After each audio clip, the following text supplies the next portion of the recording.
चला तर विद्यार्थी मित्रांनो, F8चा जो शेवटचा चॅप्टर बाकी आहे तो आपण बघूया. मूल्यमापन प्रक्रिया व अध्ययन अध्यापनाचे नियोजन.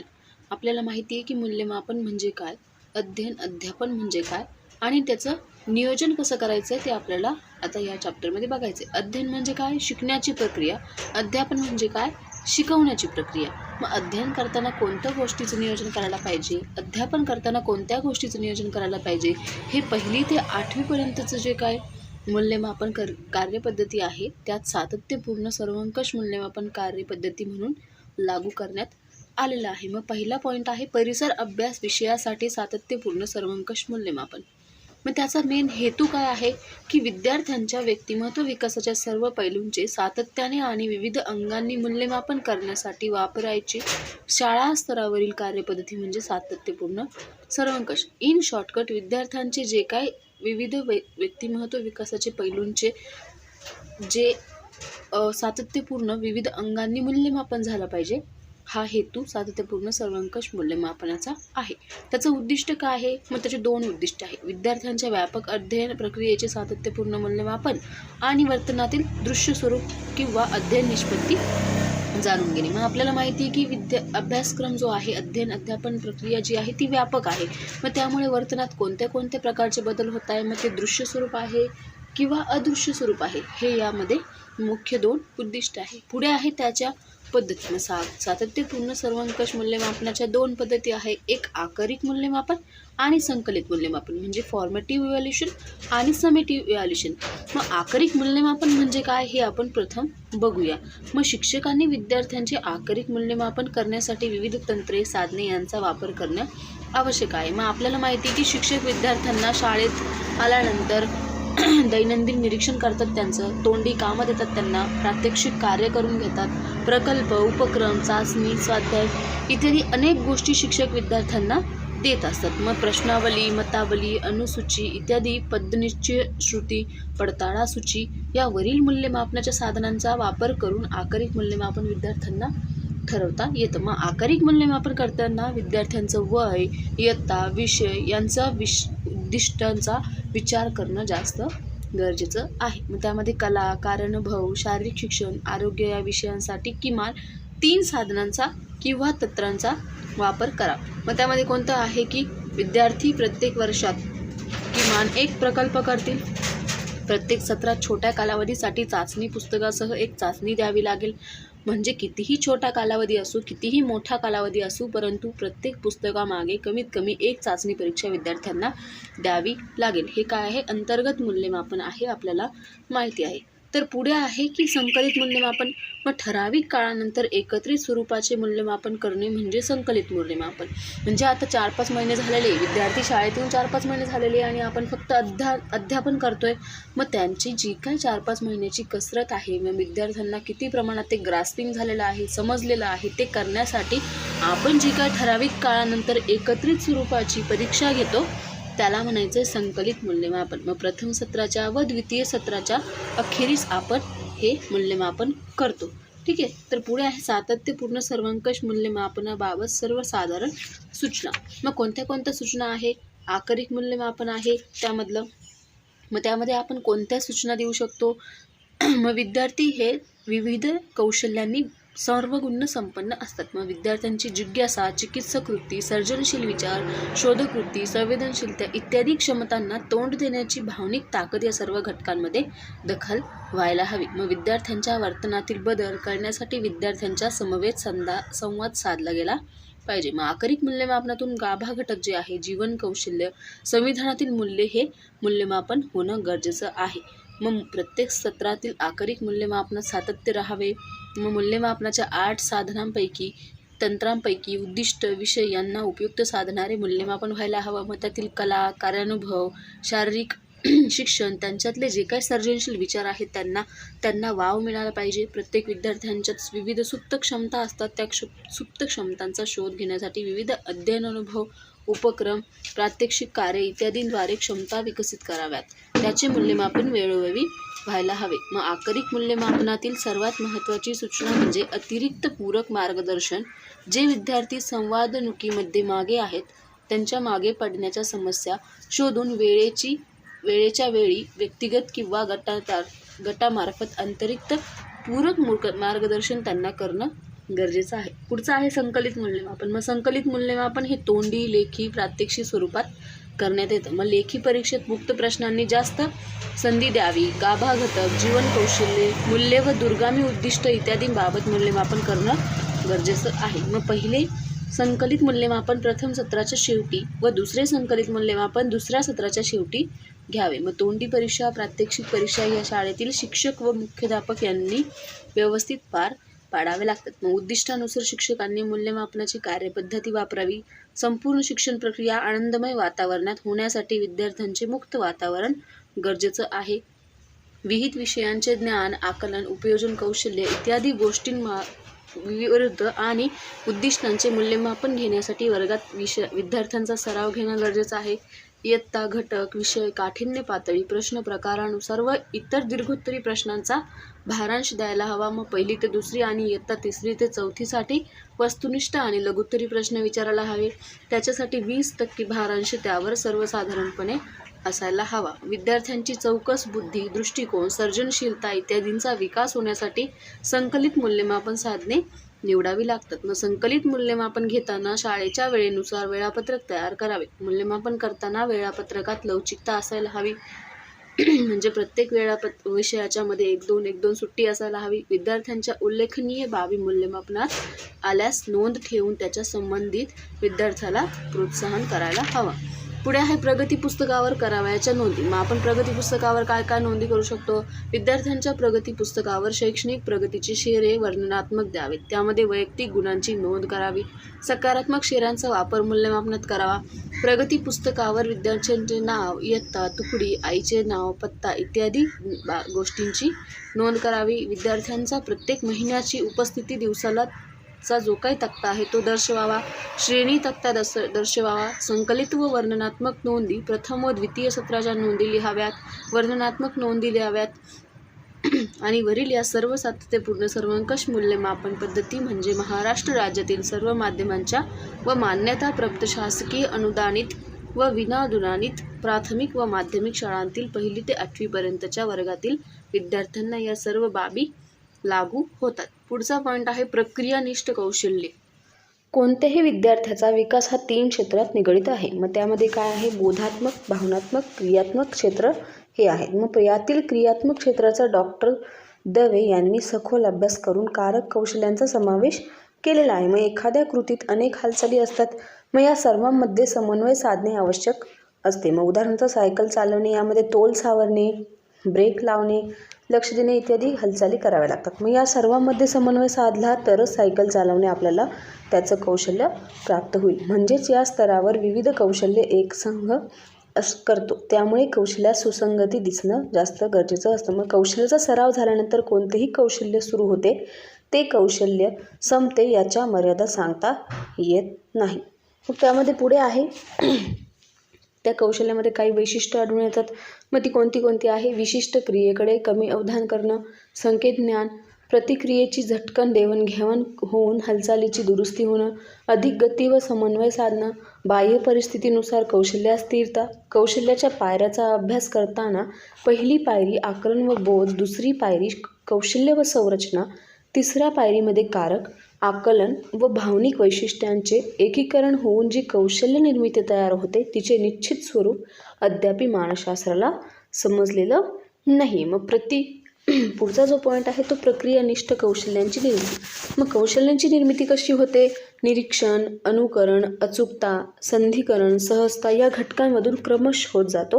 कशाचा? कौशल्यांच्या निर्मितीचं. याचे उत्तम उदाहरण म्हणजे प्रयोगशाळेतील कौशल्य. मग ते 2 प्रकारचे आढळतात. मग विद्यार्थी प्रत्यक्ष प्रयोग करीत असताना कसा वागतो ते पाहून किंवा प्रयोगातून निष्पन्न पदार्थ पाहून कौशल्य अजमावता येतं. अशा प्रकारे आपण कौशल्य पडताळून पाहू शकतो. मग पुढे आहे त्याचं प्रतिक्रियानिष्ठ कौशल्य कोणते आहे ते पुढील प्रमाणे आहे. मग त्यामध्ये काय आहे? निरीक्षण, प्रश्न कौशल्य, प्रश्न विचारणे, सोडवणे, परिकल्पनाची मांडणी, अनुमान, तर्क, निष्कर्ष काढणे, नियोजन, चौकशी करणे, संभाषण कौशल्य इत्यादी गोष्टींमधून आपण कौशल्य हे काय आहे एखाद्या विद्यार्थ्यांमधले ओळखू शकतो. मग त्यातले परिसर अभ्यासामधले काही कौशल्य आहे, मध्ये कोणते कोणते? प्रयोगशाळेतील किंवा कृतीतील प्रक्रियेचे प्रोसेसचे निरीक्षण. मग काय काय आहे? उपकरणांची मांडणी व्यवस्थित करतोय की नाही मुले, मग वस्तूंचे इष्ट ते मापन बिनचूक घेतोय की नाही, उपकरणाद्वारे निरीक्षणाची नोंद घेतो का, उपकरणातील काही दोष असल्यास तो दूर करतोय का, मग योग्य वेळी उपकरण व्यवस्थित हाताळतोय का, प्रक्रियेतील उणिवा दाखवतोय का, प्रयोगात वापरली जाणारी पद्धती सांगतोय का. या सगळ्या गोष्टींचे निरीक्षण जेव्हा विद्यार्थी करतो तेव्हाच तो कौशल्य संपन्न बनतो. मग भूगोलासंबंधित काय सांगणार? नकाशाचे वाचन करतोय का, नकाशा व्यवस्थित हाताळतोय का, हवामानदर्शक उपकरणे व्यवस्थित हाताळतोय का, मग तक्त्याची आकडेवारी भरतोय का, आकृती आकडेवारीवरून तयार करतोय का, इत्यादी गोष्टी आहेत. मग ब मध्ये काय सांगताय की प्रयोगाद्वारे उत्पादित वस्तूंचे निरीक्षण. मग प्रयोगाद्वारे आपण कोणत्या गोष्टींचे निरीक्षण करणार आहे?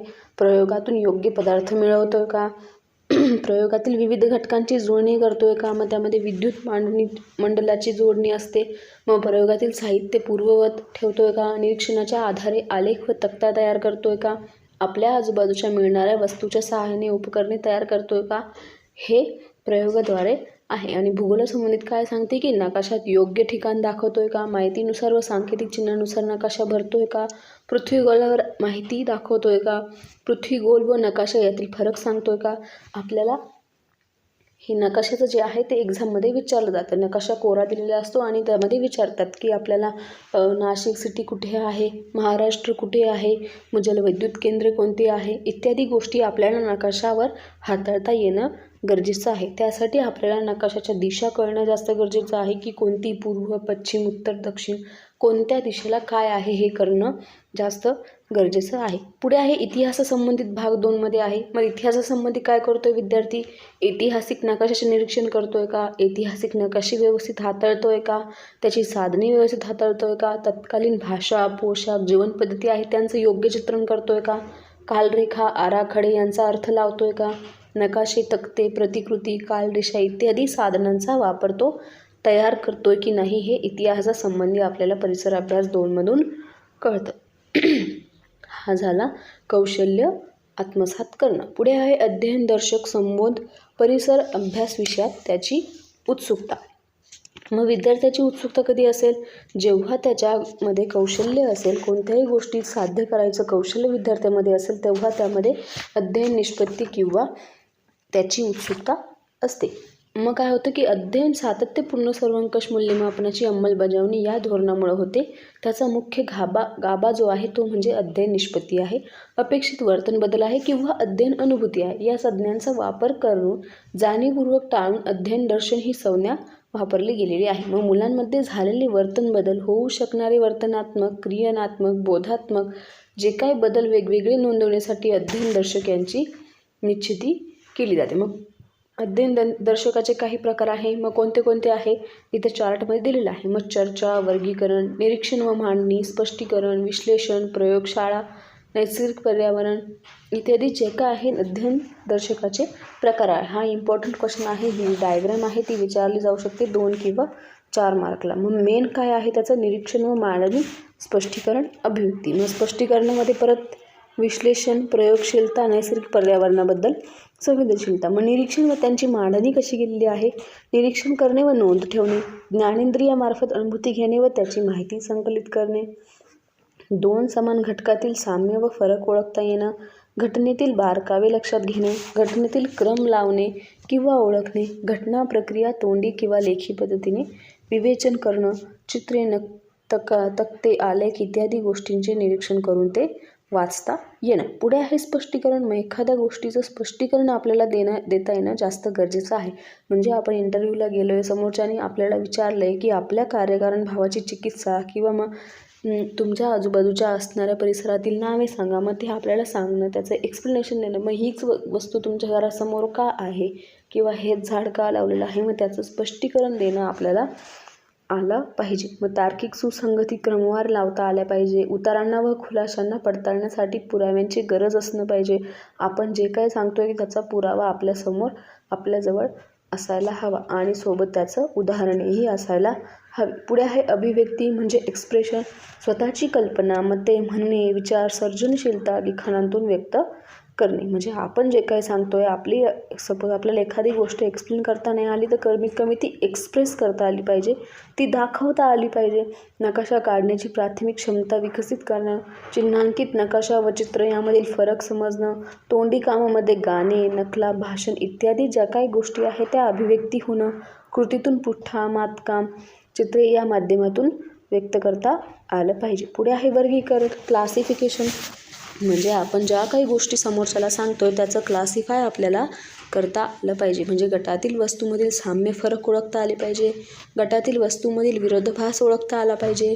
म्हणजे सपोज मी एक्झाम्पल सांगितलं आहे, मानव, दगड, फुलपाखरू, झाडे, मग यातलं सजीव वस्तू कोणत्या, निर्जीव वस्तू कोणत्या, याचं वर्गीकरण आपल्याला करता आलं पाहिजे. पुढे आहे विश्लेषण, ॲनालिसिस. म्हणजे एखाद्या प्रयोगाद्वारे मिळणाऱ्या अनुभवातून निष्कर्ष काढता येणं जास्त गरजेचं आहे. म्हणजे आपण एखादी गोष्ट करतोय परंतु आपल्याला त्याचा निष्कर्षच भेटत नाही आहे की का करतोय आपण ही गोष्ट, तेच भेटत नाही, तर त्या प्रयोग करण्याचं काही तथ्य आहे का, नाही. त्यामुळे घटनेचा किंवा परिस्थितीचा अंदाज करणं, संभाव्य व्यक्त करणं, त्याचं अनुभवातून निष्कर्ष काढणं, अनुमान काढणं, तर्क लावणं जास्त गरजेचं आहे. पुढे आहे प्रश्न विचारणं.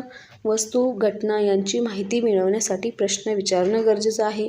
लोकांच्याकडून माहिती मिळवण्यासाठी प्रश्न विचारणं, गृहीतकावर आधारित प्रश्न विचारणं इत्यादी गोष्टी आपल्याला प्रश्न विचारता आले पाहिजे. पुढे आहे चर्चा. म्हणजे जे काही आपण करतोय त्याच्यावर स्वतःचं मत मांडता आलं पाहिजे, इतरांची मते ऐकून घेता आले पाहिजे, इतरांनी मांडलेल्या कल्पना, विचार यांना प्रतिसाद देता आला पाहिजे, आपल्यापेक्षा वेगळी मते आपल्याला स्वीकारता आली पाहिजे. पुढे आहे प्रयोगशीलता. मग प्रयोगशीलता म्हणजे काय आहे की साहित्य व्यवस्थित हाताळता आलं पाहिजे, व्यक्तिगत किंवा गटात प्रयोग करताना क्रमवार करणे, म्हणजे प्रत्येक विद्यार्थ्यांना त्या संधीचा फायदा घेता आला पाहिजे, प्रयोग हे करता आले पाहिजे. मग प्रयोगाची निरीक्षणे अचूक नोंदविता आली पाहिजे. म्हणजे काय आपण रीडिंग घेतलेलं आहे, निरीक्षण केलेलं आहे ते आपल्याला तिथे व्यवस्थित लिहिता आलं पाहिजे. पुढे आहे न्याय व समानता.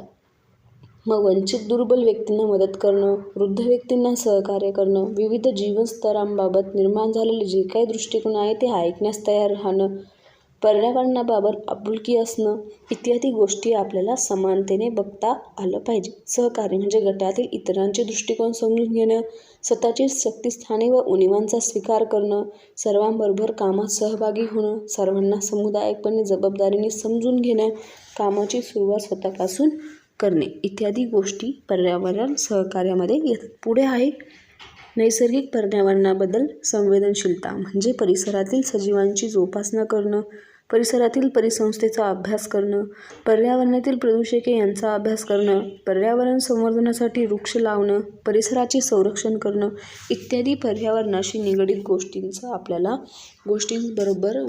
आपली संवेदनशीलता किंवा संवेदनशील विचार आपले असायला हवे. इत्यादी ज्या काही गोष्टी आहे अध्ययनदर्शक आहे यांचा अभ्यास आपण गाभा घटक, जीवन कौशल्ये, मूल्ये यांच्याबरोबरच विद्यार्थ्यांना आत्मसात होणाऱ्या ज्या काही क्षमता आणि कौशल्य आहे त्यांचा अंतर्भाव आपण बघितला. पुढे आहे अध्ययनदर्शकाची उपयुक्तता.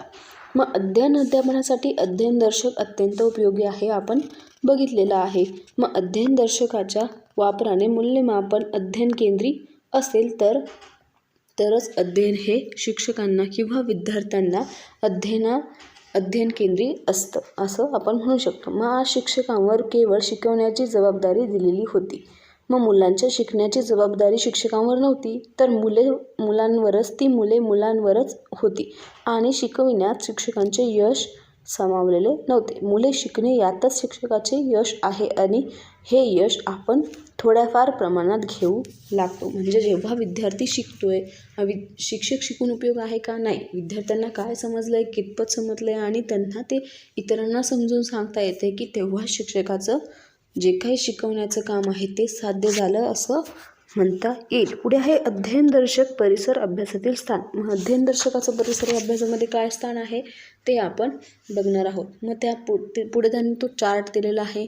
मग त्या चार्टवर काय दिलेलं आहे की परिसर अभ्यास भाग 1 क्षेत्र, शरीराची ओळख आणि आपले आरोग्य. हे आपण 5व्या चॅप्टरमध्येही बघितलं. मी तुम्हाला सांगितलेलं आहे की याच्यामध्ये घटक, उपघटक, सूचक प्रक्रिया साधने, मूल्यमापन प्रक्रिया साधने, अध्ययनदर्शक कशा प्रकारे आपण त्याची नोंदही ठेवू शकतो.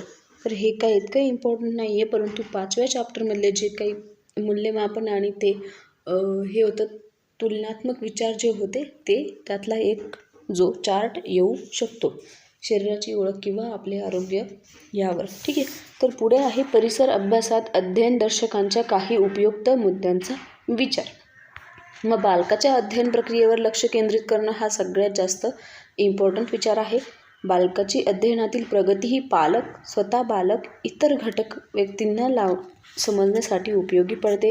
बालकाच्या अध्ययन प्रक्रियेवर लक्ष केंद्रित होणं, बालकाची अध्ययनातील प्रगती पाहणं, नोंदीद्वारे निष्कर्ष काढणं, समजून घेणं या सर्वांसाठी एक आधार कार्ड तयार करून देणं गरजेचं आहे. मग अध्ययन दर्शकांचा व उपविभागांचा विचार करून शिक्षक मूल्यमापन प्रक्रिया समृद्ध करतील. यासाठी पालक, शिक्षक यांच्यात चर्चा करून त्या मूल्यमापनाच्या ज्या काही पायऱ्या आहेत त्यांचा प्रगतीबद्दल, विद्यार्थ्यांच्या प्रगतीबद्दल शिक्षक आणि पालक यांनी चर्चा करणं गरजेचं आहे. पुढे आहे अध्ययन दर्शक आणि अध्यापन पद्धती. मग परिसर अभ्यास 1मध्ये आपण बघितले की अध्ययन दर्शक विचारात घ्यावे लागतात. मग विद्यार्थ्यांच्या अपेक्षित बदल कोणते कोणते झाले पाहिजे याची पूर्वकल्पना शिक्षकांना असायला हवी. त्याचं नियोजन करताना ते अध्ययन दर्शकद्वारे अध्यापन पद्धतीचाही विचार करायला लागतो. मग मानव अमूर्त संकल्पना स्पष्ट करण्यासाठी आकृत्या, रेखाटणे, चित्रे इत्यादी गोष्टी मिळवू लागतो. मुले भाषा ही निरीक्षण, अनुकरण व संरक्षण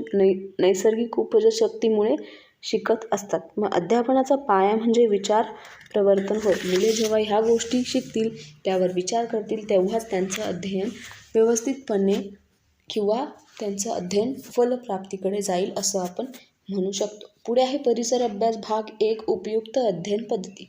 मग अध्ययन पद्धती कोणत्या कोणत्या आहे ते आपण बघितलेले आहे. मग त्यामध्ये काय दिलेलं आहे, 2 चार्ट दिलेले आहे. मग त्यामध्ये उपयुक्त अध्ययन पद्धती एक आहे आणि परिसर अभ्यास भाग 1ची एक आहे आणि भाग 2ची एक आहे. भाग 1मध्ये काय आहे, क्रीडा, निरीक्षण, प्रादेशिक, सहल, प्रवास, गोष्ट, प्रकल्प, प्रयोगशाळा ही भाग 1मधली उपयुक्त अध्ययन पद्धती आहे. मग भाग 2मधली काय आहे, क्रीडा, कथन, कथाकथन, प्रकल्प, निरीक्षण, गोष्ट, ऐतिहासिक, सहल, तुलना, आधार ही भाग 2मधली उपयुक्त अध्यापन पद्धती आहे. पुढे आहे संकल्पना चित्र, वस्तुनिष्ठ तक्ता आणि वस्तुनिष्ठ तक्ता. ठीक आहे. मग यातले इम्पॉर्टंट जे आहे ते वस्तुनिष्ठ तक्ता हा विचारलेला होता मागच्या वेळेस 3 मार्क्ससाठी. तर संकल्पना चित्र म्हणजे एखाद्या योजनेचा अगर कल्पनेचा स्थूल आराखडा एखाद्या कार्यक्रम स्थूल आराखडा होय. म्हणजे संकल्पना चित्र म्हणजे एखादी योजना आपल्याला करायची आहे, कल्पना करायची आहे, त्याचा आराखडा आपल्याकडे असणं गरजेचं आहे. मग स्थूल आराखडा एखादा कार्यक्रम प्रत्यक्ष अंमलात आणण्यापूर्वी करावा लागतो. म्हणजे अध्ययनापूर्वी एखाद्या संकल्पनेचा स्थूल आराखडा तयार केलेला असतो. मग त्याच्या मागे संकल्पनेचे उपविभाग, उदाहरणे, संबोध, वैशिष्ट्ये इत्यादींचा समावेश असतो. मग अध्ययनपूर्वी संकल्पनेची तयारी चांगली केलेली असेल तर अध्यापन मनोरंजन व यशस्वी होते, हे आपल्याला माहिती. मग त्याची व्याख्या काय आहे, एखाद्या संकल्पनेचे पूर्ण स्पष्टीकरण होण्यासाठी तिच्याशी संबंधित सर्व मुद्दे, उदाहरणे जोडणारे चित्र प्रत्येक विद्यार्थ्याने आपल्या आकलनानुसार तयार करणं म्हणजे संकल्पना चित्र होय. म्हणजे आपल्याला एखादी संकल्पना समजून घ्यायची आहे, त्याच्यासाठी लागणारं जे काही स्पष्टीकरण आहे त्या स्पष्टीकरणासोबत जोडणारे चित्र, उदाहरणं, मुद्दे आहेत त्यांचा विद्यार्थ्यांनी त्यांच्या आकलनानुसार तक्ता तयार करणं म्हणजे संकल्पना चित्र होय. मग नवीन पुनर्रचनेत अभ्यासक्रमात स्वीकारलेल्या ज्ञानरचनावाद या मूळ शब्दापासून शिकण्याची उत्सुकता, लोचळपणा, पालकांमध्ये उत्साह वाढलेला दिसतो. मग संकल्पना चित्राचे प्रकार आहे पुढं. मग कोणते कोणते प्रकार आहे, जालिका संकल्पना चित्र, श्रेणीबद्ध संकल्पना चित्र, ओघतक्ता संकल्पना चित्र, प्रणाली संकल्पना चित्र. मग आपण जो कोणता आपल्याला एखादा पॉईंट आहे त्याचे सब टॉपिक लिहायचे असेल तर आपण या तक्त्यांचा वापर हा करत असतो. ठीक आहे. मग काय आहे, जालिका संकल्पना चित्रामध्ये काय आहे की स्पायडर कॉन्सेप्ट मॅप म्हणजे चित्राच्या मध्यवर्ती संकल्पना लिहिलेली जाते व मुख्य घटक किंवा मुख्य विषय त्यांचं केंद्र म्हणून ठेवले जाते. म्हणजे जो काय मुख्य घटक आहे आपण बघितले मागच्या चॅप्टरमध्ये पाणी आय थिंक पाणी बघितलं. मग त्याचं पाणी हा मुख्य घटक आहे. मग पाण्याचे स्रोत, मग पाण्याची वाटप, मग पाण्याचा साठा, मग पाणी कोणत्या रूपात आहे पाणी ते आपण बघितलं. म्हणजे ते त्याचे उपघटक आहे. हे अशा प्रकारे त्यांनी त्याची रचना दाखवलेली आहे. पुढे आहे श्रेणीबद्ध संकल्पना चित्र. मग यामध्ये काय आहे, एखादी महत्त्वाची माहिती उतरत्या क्रमाने मांडली जाते. म्हणजे सर्वात महत्त्वाची माहिती पहिल्या पायरीवर असते आणि कमी महत्त्वाची माहिती खालच्या पायरीवर असते. मग आपण हे जैविक आणि अजैविकमध्ये बघितलं. म्हणजे बायोटिक अबायोटिक यामध्ये आपण चौथ्या चॅप्टरमध्ये आपण अशी डायग्राम बघितली. मग आपण लिहिलं इथं जैविक. मग जैविक पदार्थामध्ये आपण लिहिलं होतं खाली मानव, प्राणी इत्यादी गोष्टी आपण लिहिलेल्या होत्या. म्हणजे खाली दिलेलं आहे त्यांनी इंद्रिय संस्था दिली आहे फॉर एक्झाम्पल. मग इंद्रिय संस्थेमध्ये कोणते घटक आहे, रक्तभिसरण, श्वसन संस्था, चेतासंस्था, पचन संस्था, असं म्हणजे जो मुख्य घटक आहे तो 1 नंबर म्हणजे पहिल्या पायरीवर लिहिला जातो आणि ज्याचे उपघटक आहे ते खालच्या पायरीवर लिहिले जातात. पुढे आहे ओघतकता संकल्पना चित्र. मग यामध्ये काय होतं की चित्रात पायरी पायरीने माहिती न मांडता रेषीय पद्धतीने माहिती मांडली जाते. मग आपण हे बघितलं आहे की उत्पादक, भक्षक आणि प्रोड्युसर जे आपण बघितलं ते पायरी पायरीने मांडली जाते. त्याची रचना खाली दिलेली आहे. पुढे आहे प्रणाली संकल्पना चित्र. मग या संकल्पना चित्रात प्रकारच्या चित्राची जी काही रचना आहे ती ओघतक्त्याप्रमाणेच असते. फरक इतकाच की आदान म्हणजे इनपुट व फलित म्हणजे आउटपुट 2 बाबी जास्तीच्या असतात. मग यामध्ये काय दिलेलं आहे, प्रेषक दिलेला आहे, संदेश माध्यम, ग्राहक माध्यम. म्हणजे आपण बघितलं आहे इंग्लिशमध्ये बघा सेंडर रिसिव्हर, त्याच्यामध्ये मीडियम बघितलं ना आपण ते. अशा प्रकारे काय आहे, हा प्रणाली संकल्पना आहे. पुढे आहे संकल्पना चित्राचं उदाहरण. मग इयत्ता 5वी घटक प्राकृतिक भूगोल, उपघटक पृथ्वी आणि जीवनसृष्टी. मग पाठ्यपुस्तक जलचक्र संकल्पना जलचक्र. अशा प्रकारे त्यांनी त्याचं प्रारंभिक गुंतवणूक दिलेली आहे आणि शोधन दिलेलं आहे. हे इयत्ता 5वीच्या घटकानुसार त्यांनी संकल्पना चित्र उदाहरणासहित स्पष्ट केलेलं आहे. पुढे आहे की त्यावर प्रश्न विचारलेले आहे. मग त्यात ते समस्या निराकरण, मग प्रयोगशीलता, सहकार्यातून अध्ययन, ओघतकता इत्यादी गोष्टींचा त्यामध्ये त्यांनी वापर केलेला आहे. मग वरील सर्व संकल्पना चित्रांची माहिती पाहिल्यानंतर ज्ञानरचनावादामध्ये जास्त उपयुक्त आहे. पुढचा आहे वस्तुनिष्ठ तक्ता. मग वस्तुनिष्ठ तक्ता म्हणजे काय की संकल्पना चित्रामध्ये पायरी पायरीने संकल्पनेच्या माहितीचे सादरीकरण केले जाते. वस्तुनिष्ठ तक्त्यामध्ये प्रत्यक्ष पुराव्याचा विसंबून किंवा घटनेच्या यथार्थ दर्शनाने वर्णन करण्याची वृत्ती म्हणजे वस्तुनिष्ठ तक्तता. म्हणजे संकल्पनामध्ये काय बघितलं आहे की पायरी पायरीने कोणत्याही गोष्टीची संकल्पना जी आहे ती सांगितली जाते. परंतु वस्तुनिष्ठमध्ये काय आहे की प्रत्यक्ष म्हणजे आपण जे काही प्रत्यक्ष डोळ्यांनी बघतोय त्या गोष्टीची घटना जी आहे ती यथार्थ जशीच्या तशी मांडणं म्हणजे वस्तुनिष्ठ तक्ता. मग लहान मुलांना शिकवताना वस्तूच्या, तक्त्याच्या, नकाशाच्या सहाय्याने एखादी कल्पना आपण शिकवत असतो. मग तेव्हाच ती शिकवलेली कल्पना लहान मुलांच्या लक्षात राहते. म्हणून शैक्षणिक साधनांचा अधिक वापर करावा लागतो. अनेक शैक्षणिक साधनांमुळे मुलांच्या इंद्रिय संवेदना जाग्या होत असतात. मग त्यामुळे त्यांचं अवबोधन तयार होतं. मग अवबोधनाचे रूपांतर अनेक कल्पना, संबोध, संकल्पना इत्यादींमध्ये होतं. म्हणजे आपण जेव्हा लहान मुलांना एखाद्या तक्त्यानुसार म्हणजे एखाद्या तक्त्यात आपण दाखवलं A फॉर ॲपल, जेव्हा आपण त्यांना दाखवू तक्त्यावर तेव्हाच त्यांना समजेल की हे ॲपल आहे. ॲपल म्हणजे काय, सफरचंद. जेव्हा ते समोर त्या ॲपलला बघतील, जेव्हा ओरिजिनलमध्ये ते बघतील तेव्हाच त्यांना कळेल की हे ॲपल आहे. संकल्पना काय आहे, संकल्पना आपण तक्त्यावरून सांगितली A फॉर ॲपल म्हणजे सफरचंद. परंतु जेव्हा ते त्यांच्या प्रॅक्टिकल लाईफमध्ये सफरचंद खरोखर बघतील, समोर बघतील, डोळ्यांनी बघतील तेव्हाच ते यथार्थ त्याचं वर्णन करतील. तेव्हा त्याला म्हणायचं आहे वस्तुनिष्ठ चित्र. म्हणजे जे काय डोळ्यांनी बघतो ते वस्तुनिष्ठ चित्र, परंतु जे काही आपण चार्टवर किंवा संकल्पनेत मांडतो त्याला म्हणायचं आहे संकल्पना चित्र. अशा प्रकारे आहे. मग पुढे आहे वस्तुनिष्ठ तक्ता. मग वस्तुनिष्ठ तक्त्यामध्ये आलेख, संख्यात्मक माहितीवर आधारित नकाशे, संख्यात्मक विविध तक्ते, लोकसंख्येवर आधारित नकाशे व इतर तक्ते, लोकसंख्या घनता, स्त्री-पुरुष प्रमाण, आलेख किंवा नकाशे, विभाजित वर्तुळ, आयताकृती, पर्जन्य रेषा इत्यादी गोष्टी वस्तुनिष्ठ आकडेवारीवर आधारित असतात. म्हणजे ज्या गोष्टीमध्ये आकडेवारी असते किंवा आकडेवारींची जी गोष्ट असते त्याला म्हणायचं आहे वस्तुनिष्ठ पुढे आहे वस्तुनिष्ठ नकाशे. मग संख्यात्मक आकडेवारी, गुणोत्तर, शेकडेवारी, घनता, तुलनात्मक बाबी यानुसार भौगोलिक, सामाजिक, राजकीय, सांस्कृतिक, आर्थिक आणि कृषी विषयक इत्यादी विषयात वस्तुनिष्ठ तक्ते, नकाशे तयार केलेले असतात. मग वरील माहितीवरून आपल्याला असं लक्षात येतं की वस्तुनिष्ठ माहिती म्हणजे नकाशावरील, तक्त्यावरील दाखविता येणारे जे काही सांख्यिक नंबर आहेत, म्हणजे इयत्ता 3मध्ये पान नंबर 23, 25, इयत्ता 4मध्ये पान नंबर 83, 85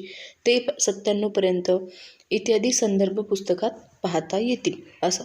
तर पुढे आहे घटक नियोजन आराखडा, शालेय अभ्यासक्रमावर आधारित वार्षिक व मासिक नियोजन. यातला कोणताही एक प्रश्न विचारला जाऊ शकतो. घटक नियोजनचा आराखडा तयार करा किंवा वार्षिक व मासिक नियोजनाचा आराखडा तयार करा. मग कोणत्याही कामाची यशस्वीता ही नियोजनावर अवलंबून असते. मग सध्याच्या युगात नियोजनाला महत्त्वाचे स्थान आहे असे म्हटले जातं की 50% नियोजन, 100% नियोजन अशा मते. मग थिओ हॅमच्या मते पुढे करावयाच्या कामासंबंधी आधी ठरविण्याची क्रिया म्हणजे नियोजन होय. मग नियोजनाच्या अगोदर उद्दिष्ट, कार्यपद्धती, अडथळे यांचा विचार केला जातो. म्हणजे आपल्याला सपोज कुठं जायचं असेल तर आपण आदल्या दिवशीपासून नियोजन करून ठेवतो की उद्या अशा ठिकाणी इतक्या वाजता जायचं आहे, इतक्या वाजता हे काम करायचं आहे. मग त्यासाठी काय काय लागणार आहे साहित्य, जे काय आपल्याला लागणाऱ्या गोष्टी आहेत त्याचं आपण आधीच नियोजन करून ठेवत असतो. म्हणजे ठरवलेली योजना पूर्ण व्यवस्थित पार पडण्यासाठी कोणकोणत्या गोष्टी प्रथम कराव्या लागतील, कुणाकडून करून घ्यायच्या आहे, प्रत्येकाकडे कामे सोपवावी लागतील, कामाची निश्चित दिशा ठरवावी लागेल, या सर्व गोष्टींचा सखोल विचार करून बाबी निश्चित करणे याला म्हणायचं आहे नियोजन. मग त्याचे काय आहे, शालेय नियोजनचे 2 प्रकार पडतात. कोणते? अभ्यासक्रमविषयक घटकांचे नियोजन आणि अभ्यासपूरक कार्यक्रमांचे नियोजन. मग अभ्यासक्रमविषयी घटकांचे नियोजनमध्ये परत 3 आहे. मग कोणते आहे? वार्षिक घटक नियोजन, वार्षिक नियोजन, घटक नियोजन, पाठ नियोजन. मग वार्षिक नियोजनामध्ये त्यांच्यामध्ये परत 2 मासिक नियोजन आहे आणि विभागाचे नियोजन, म्हणजे 5 नियोजन आहे अभ्यासक्रमाविषयीचे: घटक, वार्षिक, पाठ, मासिक आणि विभागाचे नियोजन. मग अभ्यासपूरक कार्यक्रमांचे नियोजन काय काय आहे ते पण 5 आहे. मग शैक्षणिक शिबिरं, सहली, प्रदर्शने, क्रीडा महोत्सव, सांस्कृतिक कार्यक्रम इत्यादी गोष्टी त्यामध्ये येतात. मग नियोजनाची आवश्यकता आपल्याला का भासते? मग शिक्षण प्रक्रियेमध्ये विद्यार्थी केंद्रबिंदू मानला जातो, ठीक आहे. म्हणून विद्यार्थ्यात इष्टवर्तन बदल घडवून आणण्यासाठी नियोजनाची आवश्यकता असते. मग त्याची उद्दिष्टे, अभ्यासक्रम, पाठ्यक्रम, पाठ्यपुस्तक इत्यादी बाबींनुसार नियोजन केले जाते. मग नियोजनामुळे श्रम, वेळ यांची बचत होत असते. उद्दिष्टांची पूर्तता करण्यासाठी नियोजनाची आवश्यकता असते. अध्ययन परिणामकारक होण्यासाठी नियोजनाची गरज असते. मूल्यमापन योग्य होण्यासाठी नियोजनाची गरज असते. इत्यादी गोष्टींमुळे नियोजन जास्त गरजेचं असतं. मग त्याचे अध्यापनाचे 3 प्रकार पडतात. त्यात कोणते? वार्षिक नियोजन, घटक नियोजन आणि पाठ नियोजन. त्यातलं घटक नियोजन आपण पहिले बघूया, म्हणजे युनिट प्लॅन. आपल्याला कोणताही घटक शिकवायचा असल्यावर आपण युनिट प्लॅन करतो. युनिट प्लॅन म्हणजे काय की आपल्याला घटक कोणता शिकवायचा आहे, तो किती वेळात संपला पाहिजे, त्यासाठी लागणाऱ्या तासिका किती आहे, त्यातले उपघटक कोणते आहे, ते किती वेळात शिकवले पाहिजे, या गोष्टींचं जेव्हा आपण नियोजन करतो त्याला म्हणायचं आहे घटक नियोजन. म्हणजे वार्षिक नियोजनानंतर घटक नियोजन करावे लागते. मग वार्षिक नियोजनात एकूण वर्षाचा कालावधी, विषयाचे कानिष्ठ इत्यादी बाबी लक्षात घेणं गरजेचं आहे. मग जे काही घटकांचे अध्ययन व अध्यापनाच्या दृष्टीने सविस्तर नियोजन करायला लागतं त्याला म्हणायचं आहे घटक नियोजन. मग त्याची व्याख्या काय आहे? वार्षिक नियोजनात असलेल्या प्रत्येक घटकाला दिलेल्या तासिका निश्चित केल्यानंतर त्या घटकात येणाऱ्या प्रत्येक बाबींचे तपशिलावर नियोजन करणे म्हणजे घटक नियोजन. म्हणजे वार्षिक नियोजनानंतर ज्या काही बाबी असतात, घटक असतात, त्यातल्या निश्चित तासिका त्या घटकाशी येणाऱ्या तपशीलवार नियोजनात करणे म्हणजे घटक नियोजन होय, ठीक आहे. मग वरील वाक्याचे विचार असे करता येते की घटक कशाला म्हणायचे? मग एकजिनसी गुणधर्म असणाऱ्या आशयाच्या भागास घटक म्हणतात. मग त्यामध्ये काय येतं? मुख्य क्षेत्राखाली येणारे घटक यांची मांडणी केलेली असते. मग यामध्ये कोणते क्षेत्र येतात? मी आणि माझी ओळख येतं, शरीराची ओळख व आपले आरोग्य, आपल्या काही गरजा हे, आणि माझा परिसर आणि आपले पर्यावरण, हे 4 घटक मुख्य आहे. आपण याचाच तक्ता कायम बघत असतो. मग घटक नियोजन, पाठ नियोजन यामध्ये सुद्धा त्यांनी तेच दिलेलं आहे. तसंच अन्न, तसेच उपघटक, मग अन्न प्रकारातली विविधता अशा मांडणीचा विचार यामध्ये केलेला असतो. पुढे आहे घटक नियोजनाची अंगे. मग कोणती आहे? पाठ्यांश पृथक्करण, उद्दिष्ट व स्पष्टीकरण, अध्यापन पद्धती व अध्ययन अनुभवांची निवड, मूल्यमापन, घटक नियोजन, नमुना आराखडे या प्रकारे दिलेले असतात. मग घटक नियोजन दिलेलं आहे. मग इयत्ता 5वीसाठी आपल्या काही गरजा घटक अन्न दिलेलं आहे. मग उपघटक आहे अन्न प्रकारातील विविधता. मग त्यामध्ये दिलेलं आहे की तासिका किती लागणार आहे, क्षेत्र काय आहे, घटक काय आहे, उपघटक काय आहे, आशयाचा मुद्दा काय आहे, अध्ययन अनुभवाचे स्वरूप कसे आहे, अध्ययन दर्शक काय आहे, शैक्षणिक साधने काय काय लागणार आहे त्यासाठी, आणि मूल्यमापन शेवट. ठीक आहे. वरील घटक नियोजन हे आराखडा त्याचा दिलेला आहे. मग घटक नियोजनाचे फायदे काय आहे? घटकाच्या अध्यापनाची उद्दिष्ट स्पष्टपणे समजतात. दैनंदिन पाठाचे नियोजन करणं सुलभ होतं. अध्यापनात सलगता व सुसंगतपणा राहतो. अध्यापनापूर्वी साहित्याचे नियोजन केल्याने आयत्या वेळी धावपळ होत नाही. अध्यापन प्रक्रिया ही प्रभावी होत असते. अशा प्रकारे आहे घटक नियोजनाचे फायदे आणि घटक नियोजन. इम्पॉर्टंट आहे, येऊ शकतं 5 मार्क्सच्या क्वेश्चनसाठी. पुढे आहे शालेय अभ्यासक्रमावर आधारित वार्षिक नियोजन. मग वार्षिक नियोजन म्हणजे काय की वार्षिक नियोजन हा पहिलाच टप्पा आहे, आपल्याला माहिती आहे. मग शिक्षकाला अध्यापनाला प्रारंभ करण्यापूर्वी संबंधित विषयाच्या संपूर्ण वर्षभरातील कार्याचा एक आराखडा तयार करावा लागतो. त्यालाच म्हणायचे वार्षिक नियोजन. मग वार्षिक नियोजन व उपलब्ध तासिका काढताना घ्यायची काळजी. कोणती काळजी घ्याल? परिसर अभ्यास 1 मध्ये वार्षिक नियोजन करताना पहिली दक्षता म्हणजे वर्षातील एकूण कामाचे दिवस काढावे लागतात. मग कामाचे एकूण दिवस काढताना दिवसाची उन्हाळी सुट्टी, दिवाळीची सुट्टी, एकूण किती दिवस येत आहे, शासकीय व राष्ट्रीय सुट्ट्या किती आहे, शिक्षकांच्या रजा ज्या असतात त्या सुट्ट्या, वर्षभरातील रविवार, मुख्याध्यापकाच्या स्थानिक सुट्ट्या, विविध कार्यक्रम, परीक्षेचा कालावधी लक्षात घेऊन वर्षाचे प्रत्यक्ष कामाचे दिवस काढावे लागतात. दुसरी दक्षता म्हणजे परिसर अभ्यासाला इयत्तेनुसार शासनमान्य तासिका किती आहे त्याची खातरजमा करावी लागते. यानंतर वर्षाचे कामकाज व दिवसाचे नियोजन करावे लागते. मग अभ्यासक्रमाचे वार्षिक नियोजन नमुना म्हणजे काय?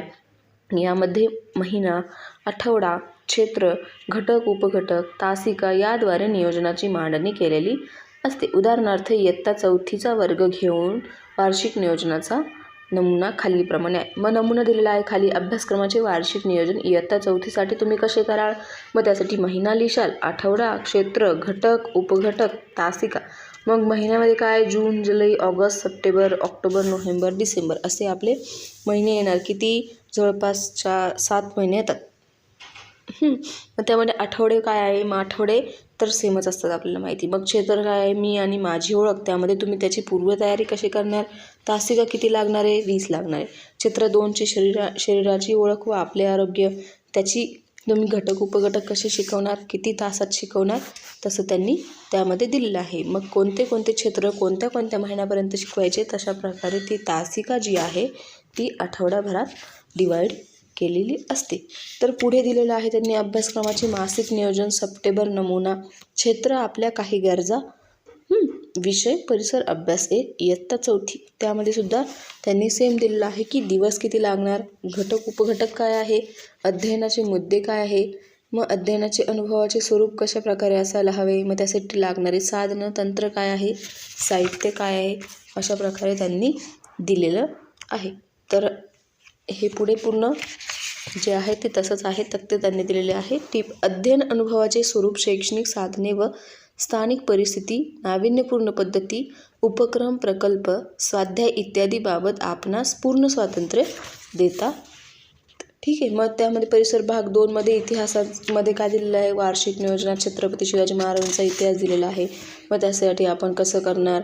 घटक उपघटक, आशय संबोध, वर्गांतर क्रिया इत्यादी गोष्टी आपण कशा करणार, अशा प्रकारे त्यांनी ते दिलेलं आहे. तर अशा प्रकारे आपला हा लास्ट जो चॅप्टर होता तो संपलेला आहे. तर पुढे स्वाध्याय आहे, वस्तुनिष्ठ प्रश्न आहे, त्यामध्ये लघुत्तरी दीर्घोत्तरी प्रश्न आहे. मग तुम्हाला इम्पॉर्टंट क्वेश्चन सांगते की प्रगती पुस्तकावर कोणत्या नोंदी कराल, कोणत्याही 2 अध्ययन दर्शकाची मांडणी करायला लावतील, संकल्पना चित्राचे प्रकार स्पष्ट करा, वस्तुनिष्ठ तक्ता याबाबत माहिती लिहा, घटक नियोजनाची माहिती सांगून आराखडा तयार करा. हा एक आहे. सातत्यपूर्ण सर्वंकष मूल्यमापनाबाबत सर्वसाधारण सूचना कोणकोणत्या आहेत ते स्पष्ट करता येईल. आणि अभ्यासक्रमावर आधारित इयत्ता 5वीचे वार्षिक नियोजन किंवा 3रीचे जे काय आहे मासिक नियोजन करायला तुम्हाला विचारलं जाऊ शकतं. ठीक आहे, अशा प्रकारे हा आपला 6वा जो चॅप्टर आहे F8चा तो संपलेला आहे. ठीक आहे, तर भेटूया परत पुढच्या व्हिडिओमध्ये. Bye bye, take care.